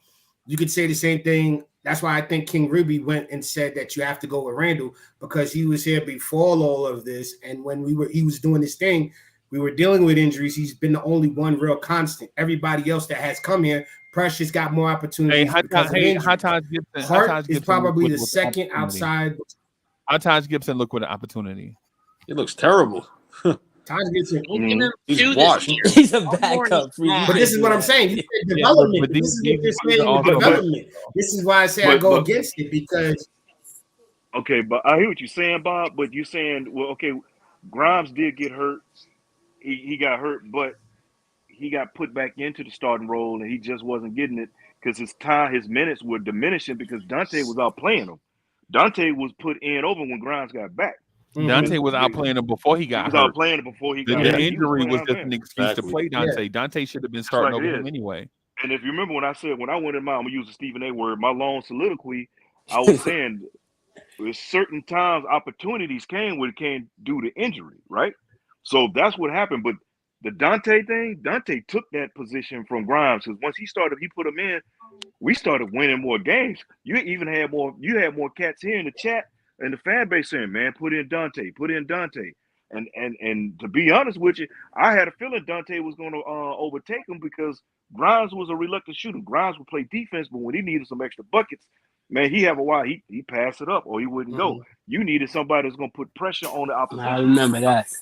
You know what I'm saying? And you know, I've said this the whole time. He was lucky shooter. He would So not what even about- pass the ball. He would pressure. Well, go ahead. Go ahead. Okay, I agree with you on that. But what I was gonna say was, look at Precious Achiuwa. Look at dang it, what the heck is his name? I can't believe I forgot his name. Hart. Even the only two people I can see that you can say that he developed is Hart and Randall. I'm sorry, everybody else got that opportunity based off of injuries, even though they played better and may have been a better player. But in the end, they got their opportunity due to injuries. That's what I'm hearing. I'm not saying I believe it. I'm throwing out something out there to see if I'm wrong, because I think most of these players outside of Dante, Randall, and Hart all got opportunities. Brunson doesn't count because Brunson was always doing what he did at with Dallas. I didn't think he'd be this good. I knew he would be good enough to be an all-star. I didn't know he would be this good. So for Brunson, So if you don't, but if I you can't don't really believe say he it, then developed why you- Brunson. I just if think you he don't believe gave it, why you Brunson the telling keys us? and Brunson's running with it. If you don't believe No, it, why I'm you saying telling us? he gave them. No, because you said that. Do I feel that Tibbs developed players, and you named some players? So I'm naming you the players I don't think he really developed, like as in Brunson. I think Brunson was that dude, and we just needed to give him the opportunity, and he got it. I feel that way. But I that feel had no that way. development with Tibbs. The Tibbs development with Randall is him developing his 3-point shot, him changing his game. He was a 3, maybe a 4 level scorer, as some would say. But him coming here, he stepped up in his leadership. He stepped up in his 3-point attempt. Cowboy He Bob, let me stepped up ask you his this. entire game to where now he's.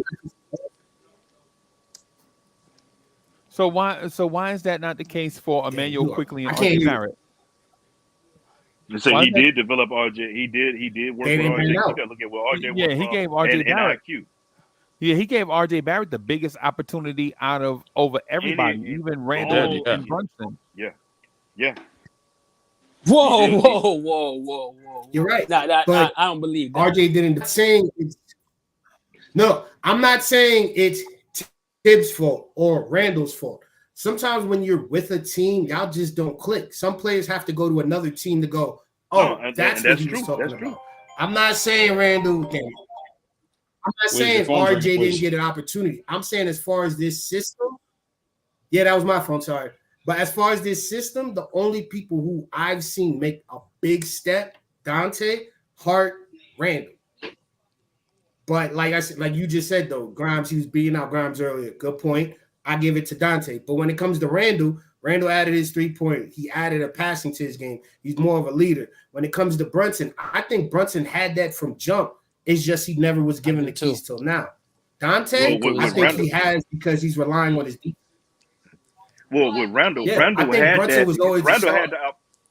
Randall had the skill set. It's just that he never had the opportunity. To Yeah, Randall was a top 7 pick in the draft. Top 7 pick. Randall has The talent. Lakers. Okay. Look, I'm gonna tell you, when the Lakers drafted him, they loved him in LA. They're going to do some things. He broke his leg, so he had to that majority of his rookie season. And then when LeBron came, he got pulled up out of there. Yeah. You know what I'm saying? So then he got to New Orleans, and you behind AD, so he couldn't do it. So he come to New York, and he was like, and the media messed it up. We got Julius Randle. He's worth the blah blah whatever. I'm not going down that rabbit hole. But the man had the skill set and everything. Tibbs brought all that out. Now when it came to RJ and a lot of people for those that hate RJ, it is what it is. But you got to look at what he had. Look at the coaches he had prior to Tibbs. And granted, I'm frustrated. I was frustrated with RJ with a lot of the things that he did, his inconsistencies. But under Tibbs, he got better because he wasn't the player he was under Fizdale. See what I'm saying? Well, And he the got other better. things he had. Yeah. And then with IQ, you may not those that dislike IQ or whatever. You saw how he was developed in certain ways. Granted, he may not have been the best defender, but you see he get out there and play some defense. He would do some things. You don't like him because he shot a lot of shots. He was a chucker, whatever. But the man was better under Tibbs than he probably would have been than he was starting off. And the fact that he's Toronto doing this should thing, the coach get credit hold for on, Bob. giving the players the opportunity? Hold on, Bob. So let me wrap this up. When you were saying we were talking about the moves they made, remember I always said it's addition through subtraction? And you said it. Some players just don't fit a certain system, right? Right. That's all it was. There's no slight on them. Addition through subtraction. The subtraction, we got better by moving those two players and bringing in the players that fit the system that Tibbs wanted and needed and got the position that we wanted and needed. And we got longer.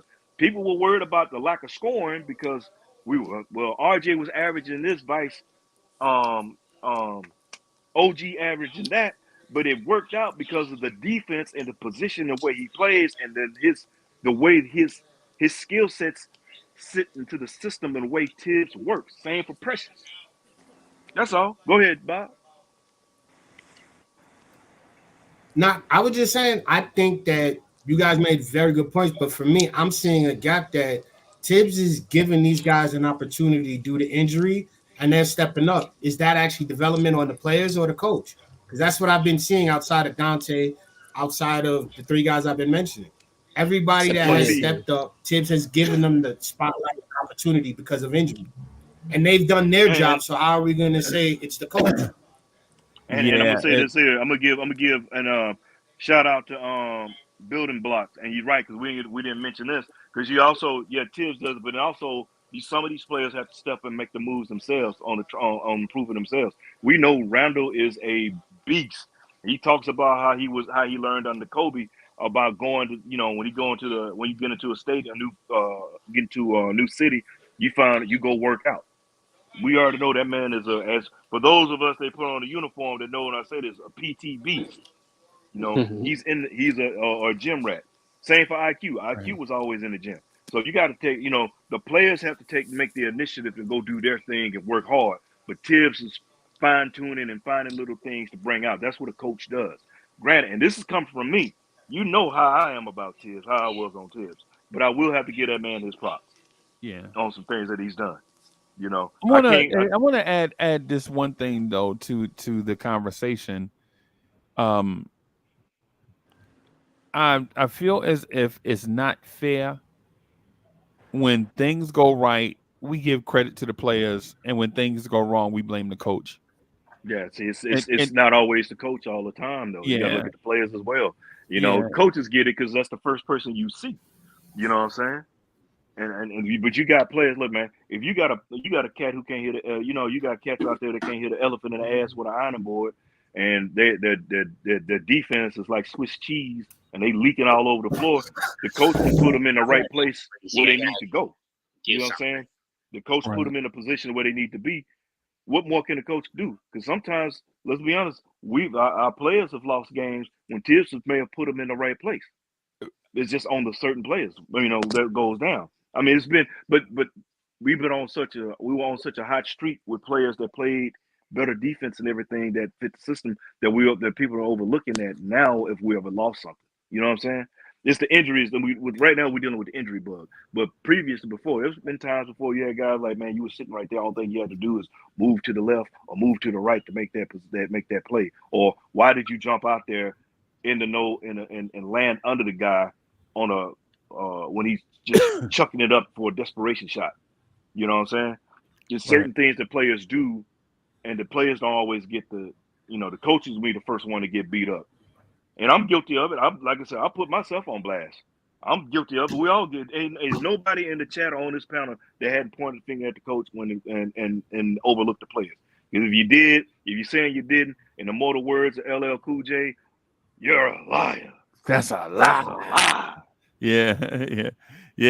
But the thing is too with Cowboy Bob's example though, why does it not apply based on what Cowboy Bob says? Why does that not apply to Cam Reddish?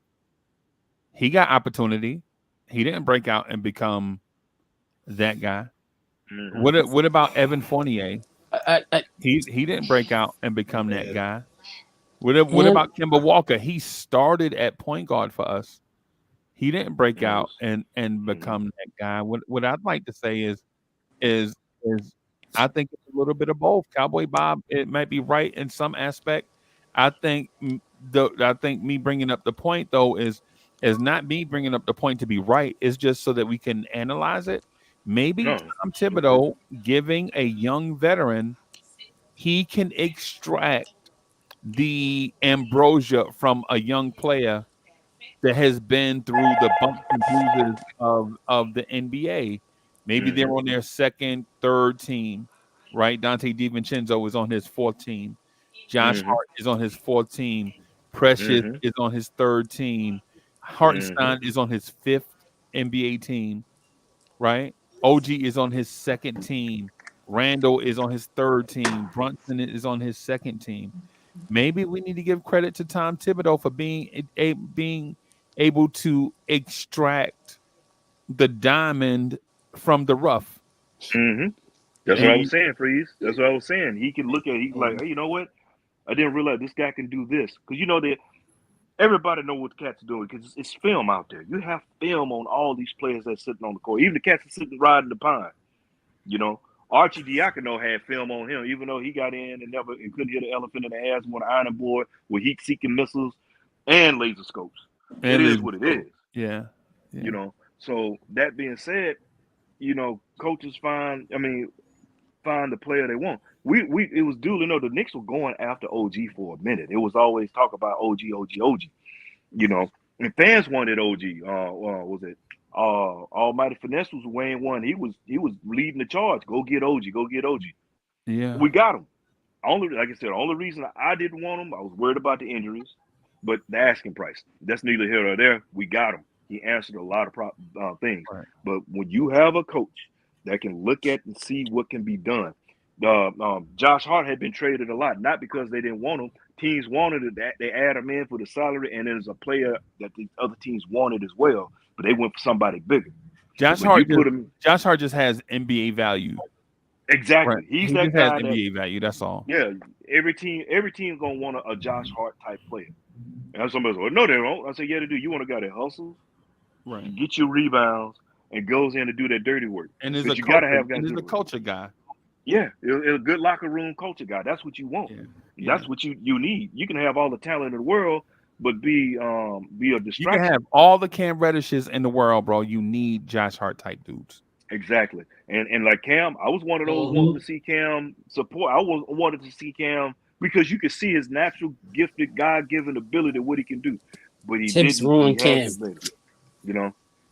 Yeah, and King Ribby too. Another one is Obi Toppin. Right, like people say Tibbs didn't give Obi any chances. He didn't. Right, but how does Precious Achua look like this in those Obi Toppin minutes, and Obi Toppin didn't look like this in those Obi Toppin minutes? Yeah, you know, so crazy.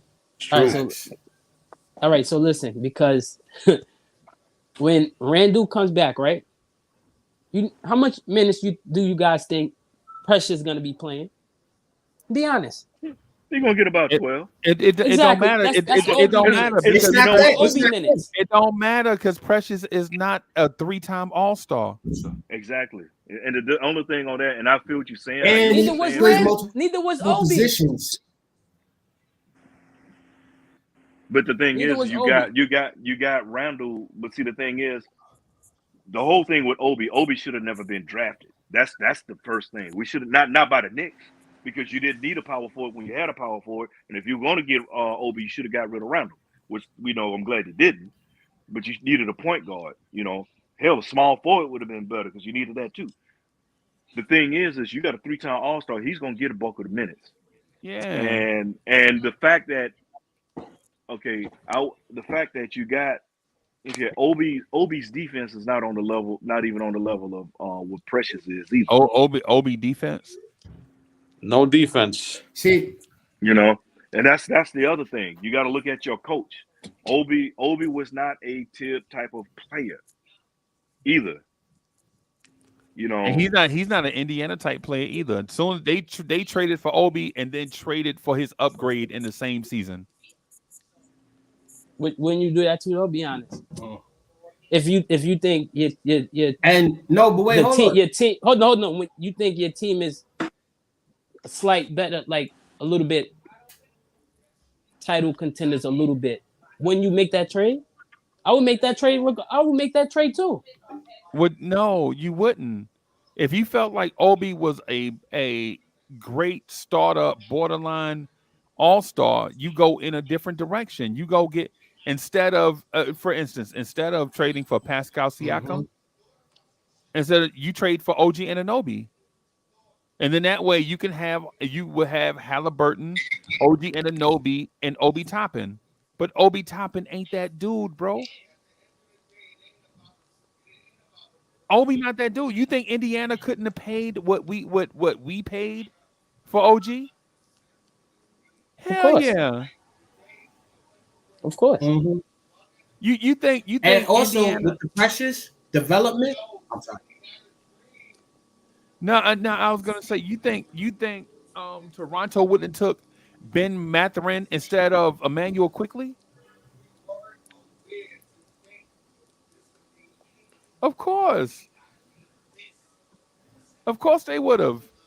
You think Toronto wouldn't have took Jarius Walker, Ben Mathurin, and a second round pick instead of Emmanuel Quickly, RJ Barrett, and a second round pick? in a heartbeat. Yeah. Yeah, I think Ben Mathurin's Canadian too. So none of the I'm sorry, I know you've been cutting in and out. We're not cutting in and out. No, we good. You having some tech issue where you at? Okay. No, I'm good because Okay, I was hearing every other word. I was just making sure I could hear you. No, Cowboy. Hey, Cowboy Bob need more cowbell.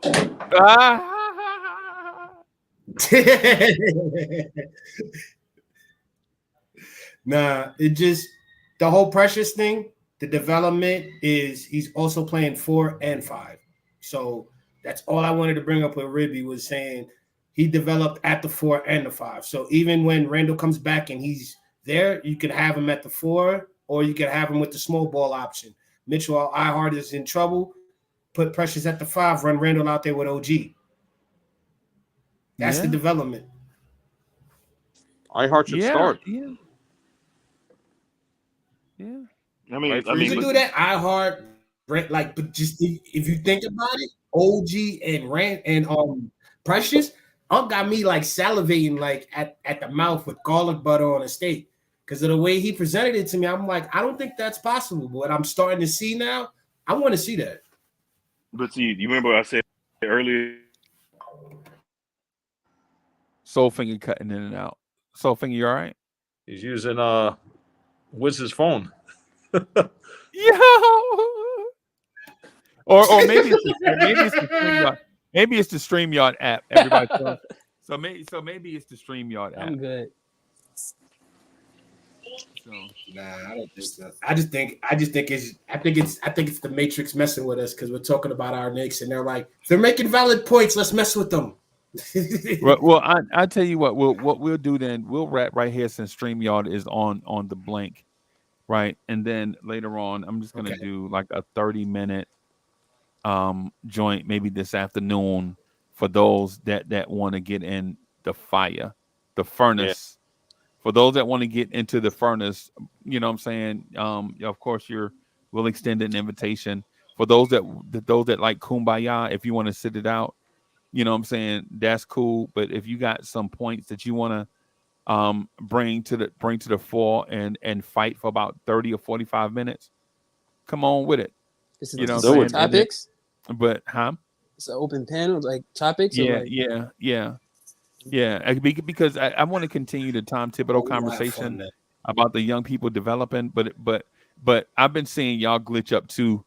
You know what I'm saying? Even though the stream, but anyways, we'll get out of here and we'll reconvene. We'll see you later. Yeah, thank you everybody for rocking, man. We'll